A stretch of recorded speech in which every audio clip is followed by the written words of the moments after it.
So, welcome everyone. I'm so glad everyone's here today. I'm Jamie. I am with Metro Council. And just going to give you a little bit of info about Metro Council and about kind of like Elva and about the webinar today, and ultra excited. So, Metro Council, we are a kind of a collaboration of community mental health centers throughout the metro. So with that, we include University Health, Behavioral Health, Rediscover, um, Oh, Centerstone, which used to be Comprehensive Mental Health, so Rediscover Mental Health, uh, Centerstone, Swope Health, Wyandotte Behavioral Network, Johnson County Mental Health Center. We also have um, Center for Behavioral Medicine and Mental Health America at the Heartland, and Beacon, Beacon Mental Health. So we all encompass Metro Council. Metro Council is what runs Mental Health KC. So in this webinar. So as I said, it's a collaboration. It really kind of represents the public mental health system of community mental health centers that kind of serve the whole Kansas City metro area. And we provide education and information resources to the public around behavioral health. So you all might know us from our mental health KC conference or some of our other in-person events. And then we also have our webinars on the second and fourth Thursday of the month. So I will tell you guys, um, please save the date, October 1st. We are having our fall symposium. Um, it'll be 9:30 to 12:45. We are hoping to um, we're hoping to provide like official CEUs. Um, so right now, it's kind of like in the process. And a focus for our fall symposium is on women's mental health. And that is our main topic is women's mental health. It'll be at Colburn Library, and you will see information probably in the next week or two, next couple of weeks, about registering for our fall symposium. So we hope that everybody will be able to attend. So with that, I'm going to introduce Elva, and I'm so glad all of you guys are here today. So just a little bit. Um, so with dual master's degrees in counselor education mhm. and vocational rehabilitation from Emporia State University, Elva specializes in trauma-informed therapy that blends EMDR, DBT, and DBT, creating a safe, supportive, and collaborative space for transformation. She works with clients to process trauma, build coping skills or coping strategies, and develop the emotional tools needed to thrive both professionally and personally. So with that, I am so excited to introduce Elva, and you can take it away. Oh, couple other things. Sorry, couple other things to note. One, um, we are on Zoom webinar, so you will notice that you can see Elva, you can see myself, but you cannot see each other. And that is because we're on Zoom webinar. With Zoom webinar, um, you can only see the presenter, but we have Zoom webinars so that as many people that want to participate are able to participate. We can actually have up to 300 people. So that is why we have Zoom webinar and not regular Zoom, because we don't want to limit it. We want as many people to be able to come as possible. You still, though, will be able to communicate through the chat and through the Q&A. So you can ask questions. You can still chat through, as I said, the chat or the Q&A. And then we always say this with all of our webinars is just a little disclaimer. So the views and opinions are those of the speaker, do not represent Metro Council, but we are so excited to learn about the nervous system reset. So with that, Elva, you are up. All right. Thank you so much. And guys, I already said this to you earlier as you guys were logging into the webinar. I really appreciate you guys taking this time, this 12 to 1, to spend it with us today because you could have really been anywhere. Probably most of you are trying to eat lunch at the same time that you're listening to this. And so I really appreciate that. And I'm hoping, with my heart that you take something dear with you today that is useful, that you're able to really use it 5 minutes after you're done with this webinar, and also use it with your clients. Because, a lot of the tools that we know, we're so good at teaching them for our clients, but then sometimes we forget about those for ourselves. So that is my goal. So as mentioned, my name is Elva Medina. I'll just tell you a little bit about myself as we move forward. I am originally from Mexico. I'm a first generation student. First one to go to college within my family, and part of my journey, understanding myself and going through my own like life circumstances and difficulties, I found myself wanting to help individuals like many of you guys, in a different capacity other than a nurse or a doctor. I do not like seeing blood. Nope. No. And also I do not like math. So I went through the social services field for my own sanity along the way. But along with that, I was very lucky to work with very impactful organizations that I think have allowed me to be the therapist that I am today. My journey in the social services world started with AmeriCorps. I used to work at a community mental health center, and what we did, we provided presentations around mental health at that level that I was able to do back when I was like, oh, itty bitty, like 20. And then provided also interpretation services for providers and social workers at that time. And then I began my journey with a domestic violence organization and sexual assault organization in Emporia, Kansas, named SOS. I trained as a court advocate for 7 years, basically crisis work, guys, 7 years straight. Eventually, I decided that crisis work, I needed to do something different, and I decided to go into the prevention field. So then that's where kind of like the school counseling background comes from. I thought, oh, I was like, maybe if I go to school and like, try to, provide some insight in the behaviors before, we see them into adulthood, things might be a little bit different and better. It wasn't, that's not necessarily always the case, right, guys? And so I did school counseling for about, 12 years of my life. That was secondary. And I provided a lot of academic support. But eventually, as you guys have noticed within the school counselor road within the last, like really 10 years, it has morphed a lot into a mental health role. And I really liked providing that mental health support to the students. And I thought to myself, instead of doing like 100 things and not being able to like dedicate the time that I want to mental health support, I decided to go and do therapy just full time. And so that is where I am now. And I'll be talking a little bit more about my journey and why I talk about burnout so much, because within our profession, a lot of the times we're asked to give a lot and we're asked to provide more than what we're able to do capacity. And the reason we do it is because we're so passionate about our career, right? And, we went to school for so many years and we see ourselves in the stories of our clients. We see, the kiddo, we see the mom, we see the grandma, like the dad. And sometimes you're like, man, if I say no, like I go into like a spiral of guilt and shame. And that's another topic for another webinar.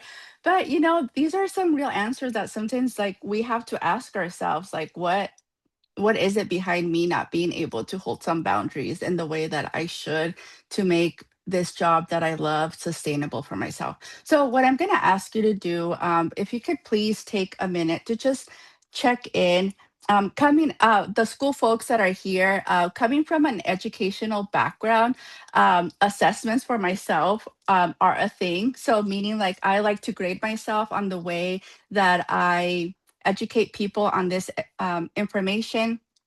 And so if you could just take, like I mentioned, 1 minute and 5 questions or so about today that would really help me. And then towards the end of the webinar, there's going to be another post survey that would really help me out. And while you guys are filling that out, just letting you know, I'm pretty active on social media, especially more so on Instagram. I just feel that sometimes there's a connection there that I have with individuals that sometimes I can't in other ways. And the information that I provide would be, I provide some community workshops, and they're more so like a reflection type of workshop that I do. And if you guys are interested in learning more about those, follow, my social media. I'm also on LinkedIn, and I'm also on Facebook. Facebook, I will tell you, it's funny. I have like 10 people who follow me, so I'm not that active on that page, but I am on Instagram. So I'm going to go on now to the topic that we all came here to learn about. So before we begin, I want you to know, if I'm looking to the side, I have my second monitor to the side. So that's why I keep my gaze to the side. So before we begin, I don't want you to leave this workshop, or sorry, this webinar, thinking that you're doing everything wrong or in a way of judging yourself. I want you just to like note things that bring your attention, just even write them down, a word or so. And this is a way for you just to become self-aware of something that maybe is something that you haven't really thought about in the past. And there's no shame in this. Coming from my own shortcomings of being extremely burnout from professions that I love. And this is why I'm so passionate about this topic. All right, and so today we're just gonna recognize some signs of burnout or vicarious trauma in ourselves. We have a lot of veteran mental health support workers in here, and so maybe this will be repetitive. I'll try to like just kind of like go through that sequence very quickly, but also we're gonna understand how trauma exposure impacts our central nervous system over time. We're going to learn some EMDR informed grounding skills. That's my favorite thing to teach. And then we're going to explore ways to make this work more sustainable. And then hopefully, takeaway, you're going to learn a practical skill that you can use immediately, and then that you can incorporate in your daily routine. Let's keep going. Any questions so far? All right. So here I go. The reality of our work is that, um, in a short phrase, we are trained to stay calm under chaos. And in any environment that you're working in, the school setting, there's overstimulation all the time. If you're in the hospital setting, if you're in the clinical, any type of mental support, work that we do, there's going to be chaos. But there's not only chaos there, guys. There's always like some type of like stuff that is always going in our own lives too, right? Like the chaos doesn't just belong to one particular area of our life. It just can kind of follow us with a lot of different things. And when we're at work, we hear so many painful stories. We feel with our clients what is actually going on with them. And so what happens is that, our central nervous systems absorbs all of that tension, absorbs all of that stress. Because what are we doing within that moment?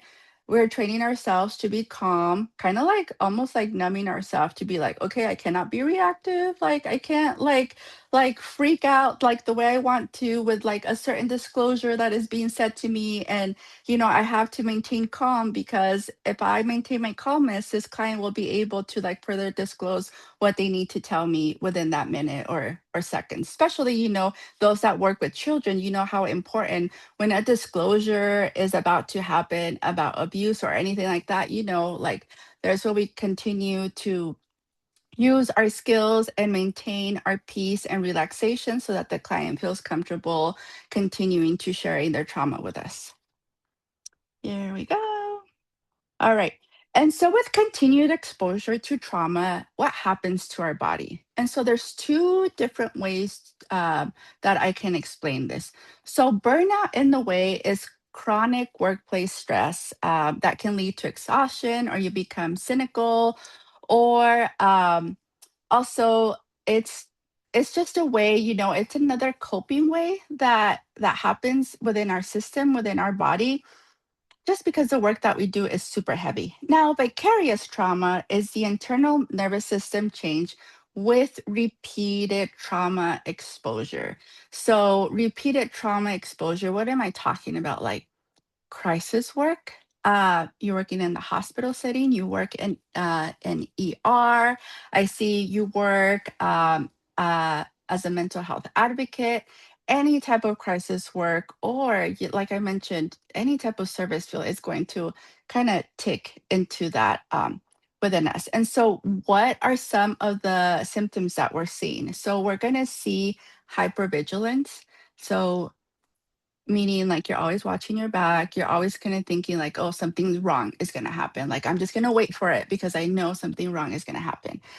Intrusive thoughts of like mostly like negative thinking, and in a very sometimes like maybe black or white thinking that might occur.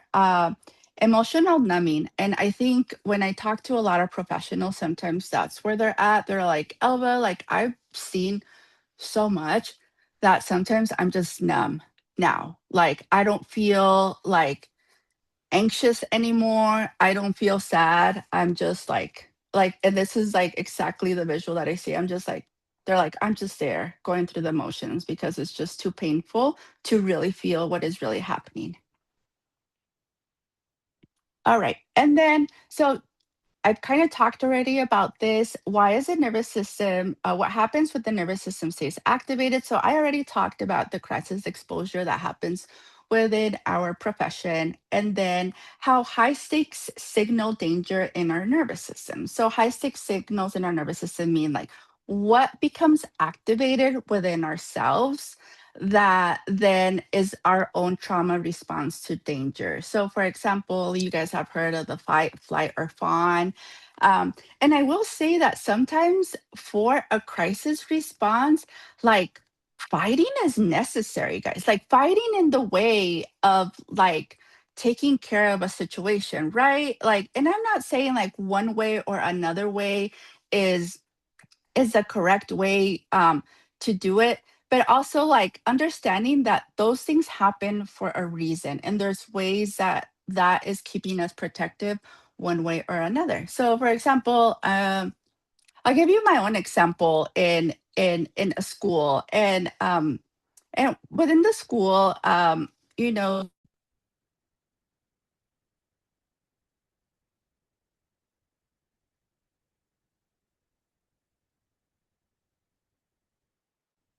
so alice training are our trainings to protect students from gun violence. And I was becoming very triggered by those just from like past trauma that I have had. But my response to that was I was not freezing within the moment. As a lead counselor, I had to like manage staff and tell them, like, hey, guys, if an emergency happens, this is what you have to do. You go there, you go there, you go there. So I didn't have the opportunity to like shut down, but my response was just like activated in the way of being kind of like solution focused within the moment. But at other times, like my trauma response was freeze.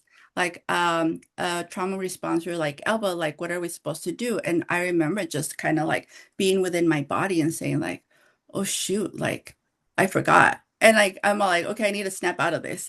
But those situations are really real and they happen within our workplace.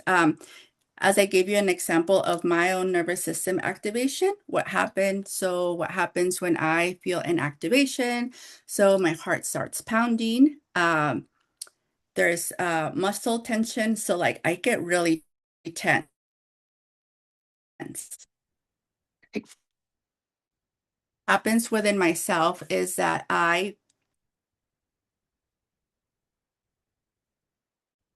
in the way that even like my back starts hurting, like it gets super tense. And then what happens after that with repeated exposure over and over, then I go into chronic survival mode. So meaning that I'm always on the lookout for danger. I'm always seeking like what is happening, like what is going to happen next? Like, was this a drill? Was this not a drill? If you've had those activations at work, can you put a number 1, please, on the chat? Let's see. Okay.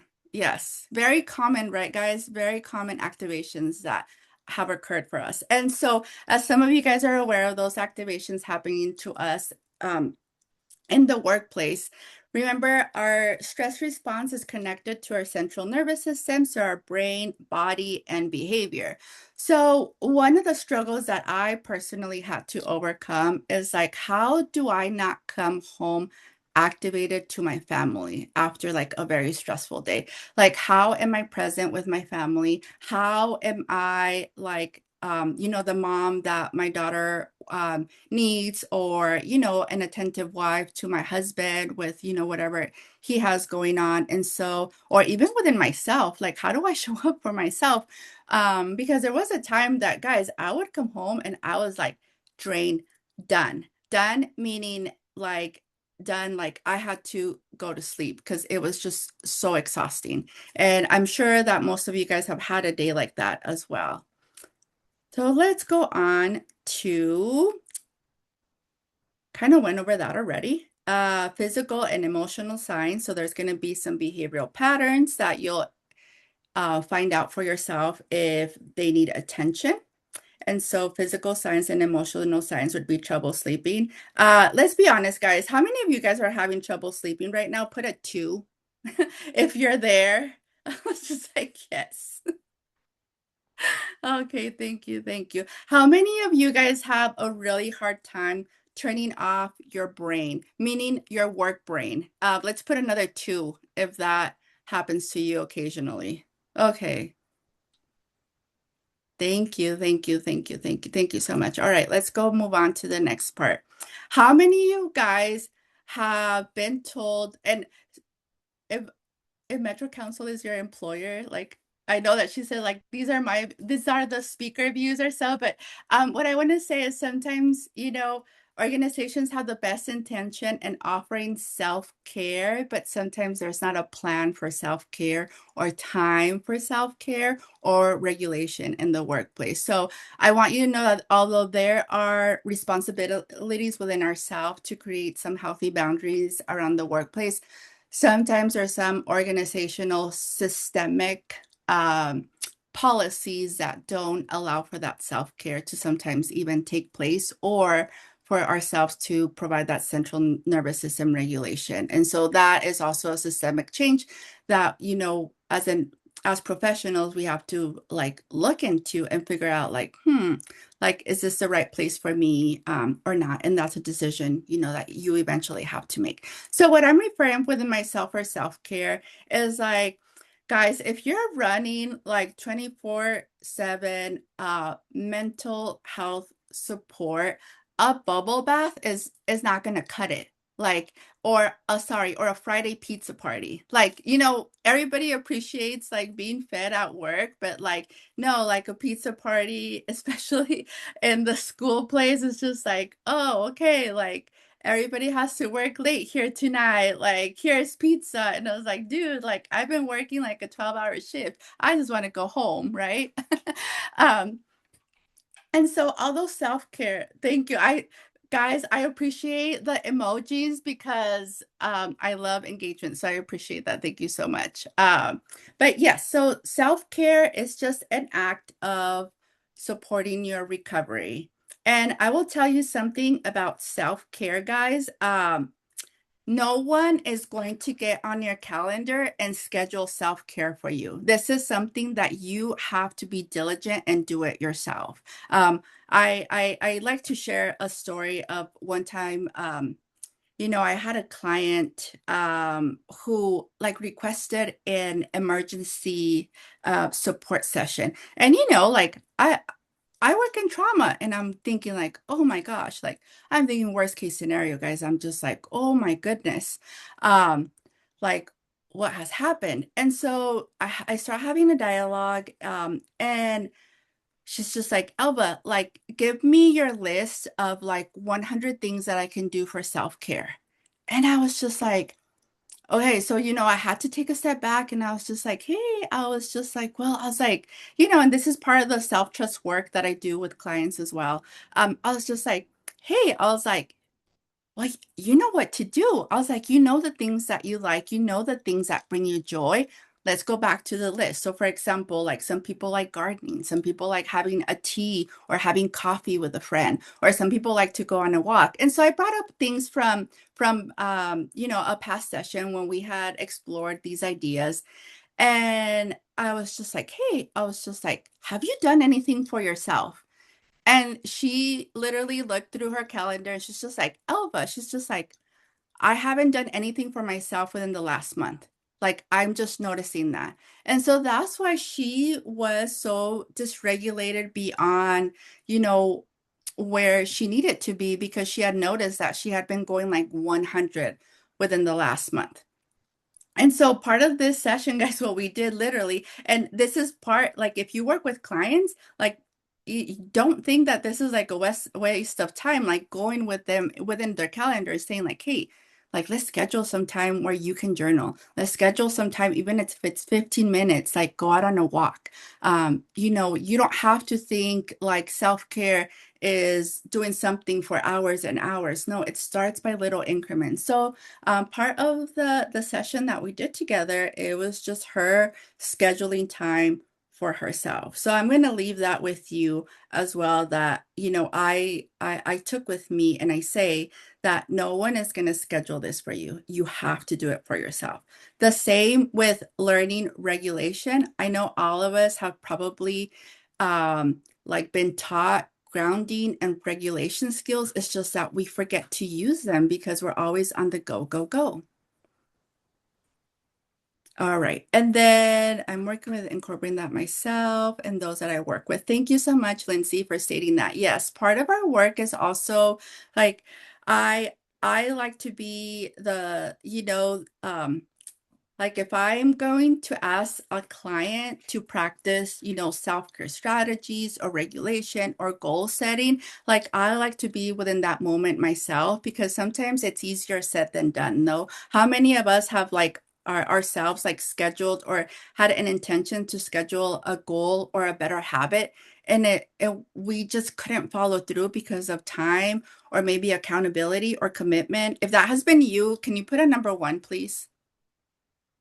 All right, some of us. Yeah, yeah. And guys, like if it's hard for us, imagine how hard it is also for our clients. And so, this is an approach to take of self-compassion and understanding that us as professionals, we're human beings too, that need that support as much as all of our clients do. And so I'm gonna take like literally 30 seconds right before window of tolerance, as we can describe. If Let me see if I have the visual on this slide. Nope, I do not. But your window of tolerance is built up within three sections. So you have your hyper arousal section right here in the top. So this is going to be your flight or fight response. That is going to include symptoms of anxiety, racing thoughts, hypervigilance, and then you can read the other ones on the slide. And then the middle ground is neutral. So neutral is when, we're okay, where we're at, just a neutral stand within our own nervous system. And then the hypoarousal is the one that we kind of shut down when we feel those feelings of numbness, fatigue, kind of disconnection with our work. And so during our day, what we're going to notice, we're going to go up and down, up and down, up and down. What's important is that when we go up and down through these waves of what we call the window of tolerance, that somehow we're able to maintain in the middle. So if one day you have a really sucky day at work, and guys, I know we have those sucky days at work, and you're all the way in the bottom, like what can we do to get to that middle area? And if you're on the top and you're super anxious and you're super stressed out, what can we do to get you back to neutral? And so some of the skills that we're going to talk about today are grounding skills that are actually taught um, in EMDR therapy. And if you guys are familiar with EMDR therapy, can you put a one, please? And so EMDR therapy is evidence-based training that is used really in trauma work. But guys, it could, man, I used it for so many different types of cases, not just specific trauma work. And what it does, it just allows you to process, a stuck memory that has caused like an emotional disturbance, and it helps you turn down the noise. And sometimes, turning down the noise from maybe from what it was at a 10, and if we're able to turn it down, even a client has mentioned, Elva, like I'm at a 10, but a 4 feels great. Like, man, this feels so good. And so as I was trained in EMDR therapy, like I've noticed that, a couple of the grounding skills that are used within the first phases are used to calm down the central nervous system, because EMDR is used to, do trauma processing. And if you guys, all of you guys know, when clients are disclosing trauma to us, you are going to see them go out of their window of tolerance. And so in EMDR, we want to make sure that they can stay within the window of tolerance to be able to process their trauma. And so how do we do that is by teaching them the what we call an EMDR resourcing skills. So the resourcing skills that are learned within this modality, I like to teach them as psychoeducation within the community, because I thought like, well, why not? These are such important skills that sometimes if you don't go to therapy, you might not know they exist. And they're not therapeutic based. We're not doing therapy with them. We're not, processing trauma with them as we're teaching clients grounding skills. So these are really safe to use. And with anyone within yourselves. I use them with my kiddo. And so here we go to that part that hopefully you guys are able to learn one that you like. So this is where I like to start. And if you all have something to write down, something like a post-it note, or if you have, I don't know, something to write, anything. So I want you to think right now about something that was really annoying this week at work, within life, but it has to be like a 5. Please do not pick a 10 that super annoyed you, because that would be too much and I can't see you and I cannot support you uh through this webinar in that capacity. But just kind of think about 5 that really irritated you from work today or life. um and then just kind of think about it. And as you're thinking about this kind of like overwhelming experience, just kind of think how your body is reacting to just even thinking about the situation. Like, are you getting stressed out? Are you getting like agitated? Are you thinking like, man, I can't believe that happened to me? Just kind of be aware of what is going on within your body. Once you have done that, like I mentioned, please do something that is a 5 and then give it a name. So maybe you're like, I need to finish a grant that is heavy in my head. Or maybe you're like, oh my gosh, I didn't want to be in this webinar and they're making me be in this webinar at work. And then now I don't have an hour of work that I thought I had. Or maybe I have a meeting right after this webinar and I was like, and I really need to do my notes. So kind of think about those kind of things that might be a 5, not so like a 10. Okay, so give it a name also before we start. All right, and so within EMDR, we do what we call bilateral movements. And the most common movement that people choose to do are either what we call knee taps or butterfly hugs. And these are just some calming strategies, guys. Like, so a butterfly hug, what that means is you'll just do like light tappings. And so what we're doing is that we're telling our body like, hey, we're here. Like, for example, myself, like, hey, like Elva, like you're in your office, like it's gonna be okay. Or if you're at work, some reaffirming thoughts would be like, hey, like I don't have to send the email right now. Like I'm gonna like choose myself and do this for now. The knee tappings are you just do bilateral movements with tapping your knee one at a time. And the walking is a great bilateral movement. And then also like some people like to do like the crisscross of the shoulders and do bilateral movement as well. And like I mentioned here, like these type of movements just help the nervous system settle. It allows a grounding experience. Another grounding experience that a lot of my clients do try out, especially if they do desk work, is just putting your feet firmly on the ground. And you're asking, why are these beneficial? So when your mind is overthinking or spiraling and just thinking about thoughts that haven't occurred yet, what we need to do is create a moment of pause.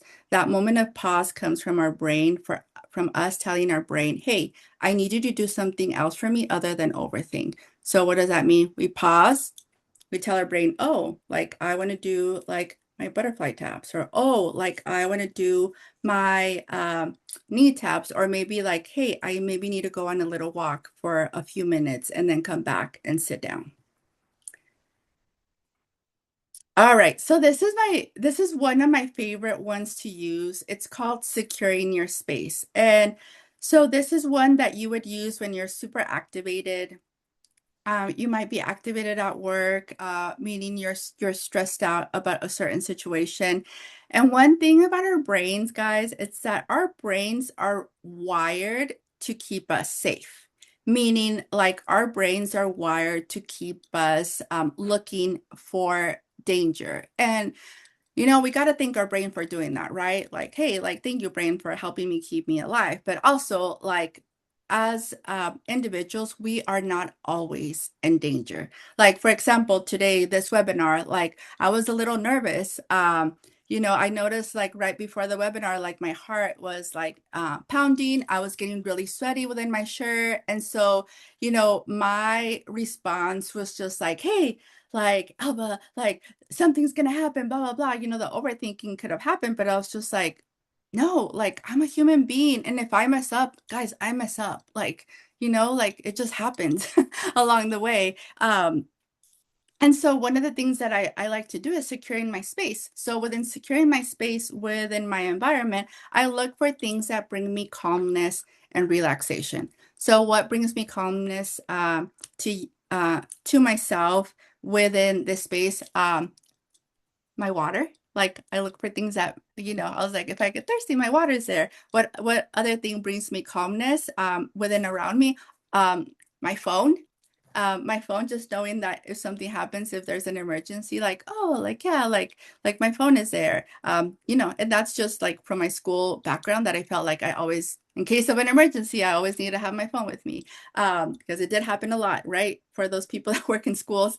Or the other one that I like to have around me that brings me calmness is I have a picture of my daughter, and then another thing that keeps me calmness is my dog. Can't see him, but he's here. And so I choose to look for those things that bring me that calmness and relaxation. And I if you're able to go ahead and do this exercise with me right now. And if you want, just put on the chat, like if you're at your desk, if you're wherever you're at, tell me one thing that brings you calmness around the place that you're at right now. Let's see. Oh, my tea. Yes, tea. Uh-huh. Yeah, music, headphones, your dog also. Pink stuff, yeah. Quiet plants. Yes, the ADHD. Yeah, I'm sitting crisscross too, and as you notice, like I move a lot. I have to. Uh, my dog, window, pug. Oh, I love this, guys. Yeah. So yeah, just kind of think about these things that are next to you, and you have access to them. mostly all of the time, right? And if obviously, like when I go into the office, I cannot take my dog, but like, what do I have there in the office? Like, should I have a picture of my dog in the office? Or kind of think about these things that make you feel safe and comfortable within your own space and how you can take them with you. This is another skill that I use. With a lot of anxious teens, like one of the teens that sometimes I work with, they tell me like, Elva, like I get so anxious when like I go to Walmart and I see a lot of people. And I was just like, and they're all like, and my mom makes me go to Walmart with them. And I said, okay. I was like, well, I always ask them, like, what are some things at Walmart that like, instead of focusing on all of the people and too many people, like, what do you like? And they're all like, oh, they're all like, well, like maybe I can focus, on maybe something that I could ask my mom to get me at the store, maybe a piece of candy, or maybe I can focus on the music that I'm going to be listening, as I walk through the crowded store. Or they're like, maybe I'm going to tell myself within that moment, like, hey, I'm at Walmart, I am safe with my mom, like I'm gonna be okay. And if I need something, like maybe there's a caregiver or there's somebody there that can support me. All right, safe list. Okay. A serenity. Yeah, yeah. Thank you so much for sharing all of those things. Exactly. All right. And then this one is always like a fan favorite. Actually, this is the one that my daughter likes. Grounding 5, 4, 3, 2, 1. So grounding is another great skill to use when we need to regulate our central nervous system. In fact, sometimes when I have some clients that I've noticed that they're going out of their window of tolerance, I ask respectfully, hey, I was just like, I noticed that your breathing is getting very heavy. I was just like, would you like to do a grounding skill together? And, part of that therapeutic relationship that I have with my client is that grounding skills are probably what I teach within my trauma work, the first and second session, like that is like a no-brainer for me. And, I explain the psychoeducational why it's so important for clients because there's some clients that, have this mentality that are like, do not tell me to breathe. Like, I'm not going to breathe. But once you provide the psychoeducation of like, why is that breathing incorporated within our clinical setting or within life, how it helps us out. Like sometimes they get an understanding of why this breathing is so important and grounding is so important. So if you're able to participate in this one, so what you're going to do is you're going to focus on 5 things that are around you that you can see. So kind of take like 10 seconds to do that. So if I was doing this exercise for myself, I would know that I have my dog. I'm going to notice I have my pencil, I have my phone, I have a book that I really like. And then 5, I'm going to, there's a window, so I'm going to focus on that. Once you do your 5, you'll want to take a deep breath and release.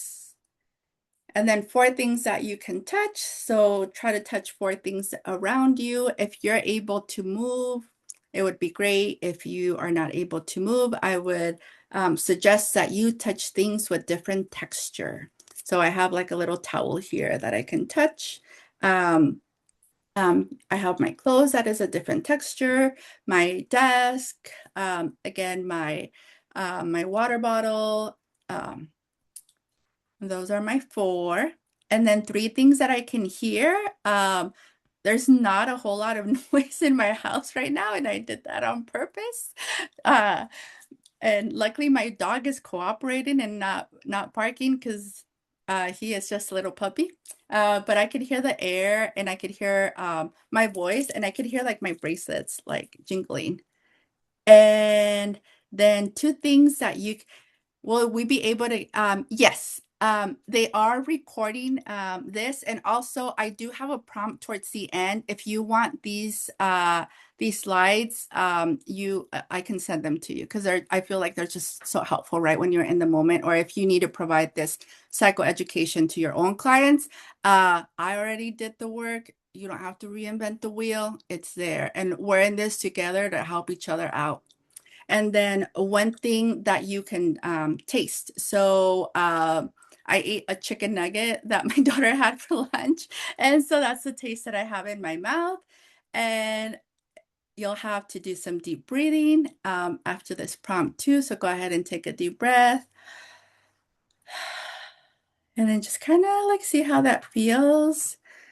Let's go on to the next one. I love this one, calm and safe place, or a calm and relaxing place.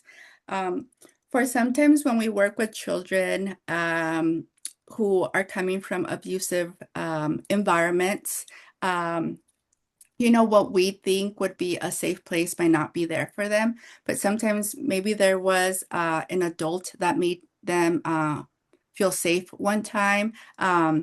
Maybe there was a time that they actually felt safe for a little bit. And when I'm talking about is like just safe enough. And hopefully, that child that is under your care, or even an adult, has that relationship and that rapport with you to let you know, like, hey, I have a hard time kind of describing a safe place. And I had this happen several times with some of the kiddos that I worked with in the past that came from very, very emotionally and physically abusive homes. And so what we would have thought would be a safe place was not for them. But they generated a safe place out of like, what would it look like? What would a safe place look like? And for this particular incident, like I'm smiling because I was just like, just that she was able to create a safe enough place for her, just was very therapeutic for her. And it was as simple, guys, as like, I'm at a mountain and I'm having ice cream with my brother. And oh, that just melted my heart when she said that. And I said, okay, I said, that's going to be a calm and safe place. So whenever you're at school, and you're notice that you're getting anxious and that maybe you want to fight someone, I said, you're going to work really hard and you're going to imagine that you're in that mountain. And so part of the work that we did then after that is we created some art of what that would look like to be in the mountain. Um, and and if, like you mentioned, like if you don't have a safe place from your own memory, you can create one as well. But let's take a few like a minute or so to kind of reflect on our own calm and safe place. And so this is a memory that you might have that created safety, comfort, and grounding. And as you're thinking about your calm and safe place, just like notice in your body how like your shoulders might kind of like drop down, how I don't know, some of you are like whenever I do these webinars or workshops, people are like, Elva, I am so sleepy. And you know, this is kind of like the point, because what we're doing is we're regulating your nervous system from maybe being like on hyper alert. What we're doing is we're telling it, hey, let's go to neutral. Let's get us down. Um, so does anybody want to share like on the chat, like an image of their safe place? Mine is the beach. I love the water. All right, we're going, we're going. All right, maybe the sun. Yes, the lake with my dogs. In the office, we'll play classical music, grounding with guys, I love grounding with Mother Nature. That is so necessary for us. The mountains, the creek running route. Oh gosh. Guys, you guys are making me like not want to finish my workday, but responsibilities, right? I was like, I want to go try all of those things and, create other safe place memories for myself outside anywhere in nature. Yeah. I love it. All right. I've noticed we are at 12:50, so we're going to be short on one of the skills that I wanted to teach you. But like I mentioned, you guys will have access to these slides. I'll just need your email at the end of of the checkout that we're doing together. And so now the last thing that I want us to do is just kind of check in again with ourselves and kind of like that five where we were at a few minutes ago with kind of like an overwhelming experience. If maybe after trying a couple of these skills, were we able to bring it down to a four or maybe a three? If you were able to bring it down a few numbers, would you mind sharing with us, like, yeah, I got it down to a four, or maybe it's a three, or maybe now it's a two? Awesome. Thank you. You got it down to a two. You're feeling a little bit calmer. Thank you. A two, a one. From a five to a two. Excellent. Yeah. And for those of you who stayed like at a four or a three, please consider practicing these every day. So if you're at three, and you're like, man, I really want to get to a two, maybe use one of your own skills like after work today, and you can do this sequence for yourself and kind of think like, okay, I'm at a three, I would like to get to a two. What can I do for myself to get myself to a two or a one? And so that would mean like taking a few minutes. And guys, like you realize like this part of the webinar was like 15 minutes. It doesn't take that long for us to do these skills on the regularly. It's just that we have to create a habit for it. All right, and then this is our checkout, and I'm gonna leave it for Q and A. And one of the things that I incorporate within my work also, I do, like I mentioned, some workshops that I host them about sometimes monthly or bi-monthly. And one of the workshops that I did was like resetting your nervous system with like a 21 day. And one of the most eye-opening worksheets that I have is, are you prioritizing yourself? And it just gives you like a picture of how much you give to others and like the little slice for yourself. And so that's what I was gonna include also in the like the PDF that you can use for yourself or with clients. But if you want to leave your email within the QR code, that would be great. Thank you so much. Um, a lot of people are asking if I can share it. Yes, can you I don't know if I will have access to this chat for a very long time. So if you would be able to do like the QR code, then I have it all nicely in a form for myself. I would appreciate that so much, guys. Um, So first of all, can we please thank Elva for um, her presentation today? It was incredible. So thank you all so much. And thank you, Elva, so much thank- for being here. Um, so in case you all didn't hear, please make sure you do the QR code. That actually will give Elva your contact information, and then that way she'll be able to get in touch with you. So if you are wanting like the PowerPoint or anything like mhm. that, please do the QR code. That is how she'll be able to get in touch with you. And with that, we actually have a few minutes for questions. So what questions do you have? And this is a perfect time, everyone, for questions. So you can put it in the chat or you can put it in the Q&A.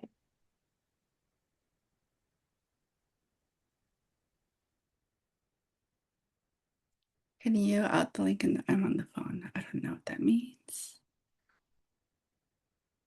All right. Um,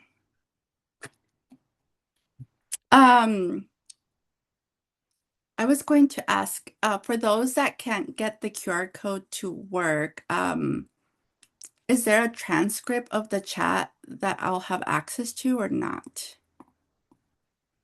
I think you're on mute. I am not sure. I'm not sure if that's something that we can get access to or Okay. not. I didn't realize that. There's a couple of people connecting from their phone, so they cannot use their phone and scan at the same time. That Um, makes sense. but yeah, that makes perfect sense. But what I'm gonna do here, I'm gonna put my email here also. And let me Perfect. see if I can drop it on the chat very quickly. That might be helpful too. I think I will be able to do this. Let me just airdrop it over here.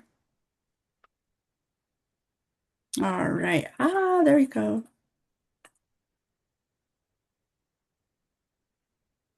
There's a link to the Google form for those. There we go. Thank you. Okay, Okay, there we so go.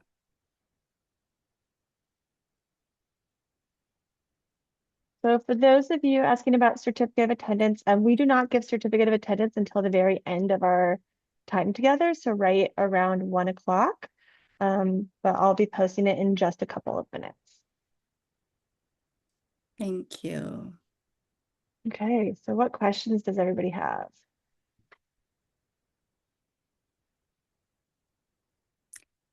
Guys, thank you so much for your cooperation and like being vulnerable enough to share like your ones and your twos and your threes with me. Um, Sometimes I know this work can be, a little bit intimidating, but guys, we're in this together. Like, I know like a lot of us have to be the strong ones in the community, the ones that show up for everybody else, but that just makes us human. And so, us sharing that, we also get stressed out. We also burn out. We also have like crappy days at home or at work. It's just like, it's part of our lives. And we just have to figure out like, how do we navigate all of this and, stay in this passionate career that all of us like studied for so many years, and how do we wake up every day and like be happy and show up 100% for ourselves but for our clients as well. And so I am, thank you, thank you, thank you. I'm going to be posting the certificate of attendance, the link, and then the password. Please save the link and then the password. If everyone tries to get it at once, it will crash the site. So um, please just save the certificate link and the password. And you can definitely make sure like just save it and try it in a little bit rather than everyone trying it right now.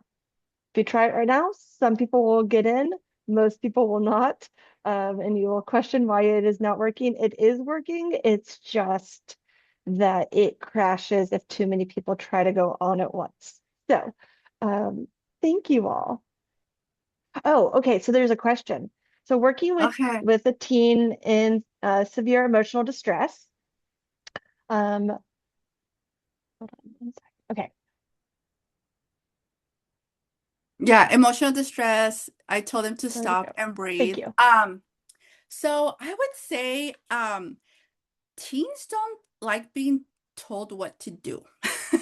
um, some of the ways that I interact with teens is I model. I model a lot. So basically, like for example, if you're working with them in an art project or so and you mess up, I would model my like healthy reaction and be like, oh man, I'm so frustrated that this is not turning out the way I want it to be.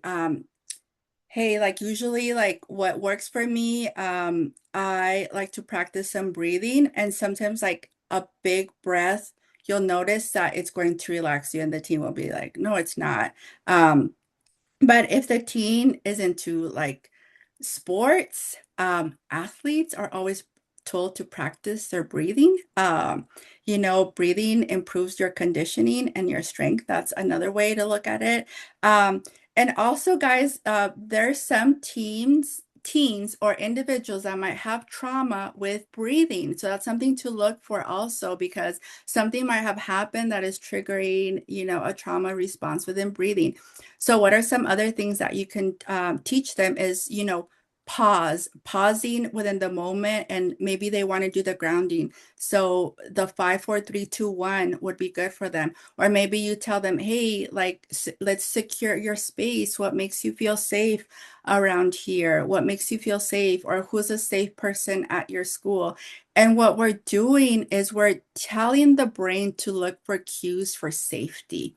I can go on and talking about so many different things. So if you have like any other like, questions, feel free to reach out. But I would say like, kind of like just kind of be aware of like what is causing that resistance for that breathing.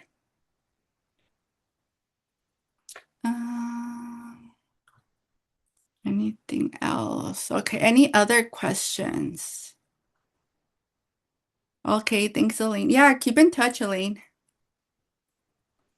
Okay, everyone, it's now 1 o'clock. So thank you all so much for your time. Thank I you. hope everyone has a wonderful rest of your day and come join us for our next webinar in 2 weeks. Thank you all. Thank And you so thank you, much. Elva. Thank you. Thank Thank you. It you. was wonderful. Thank you so much, everyone. All right, bye. Bye.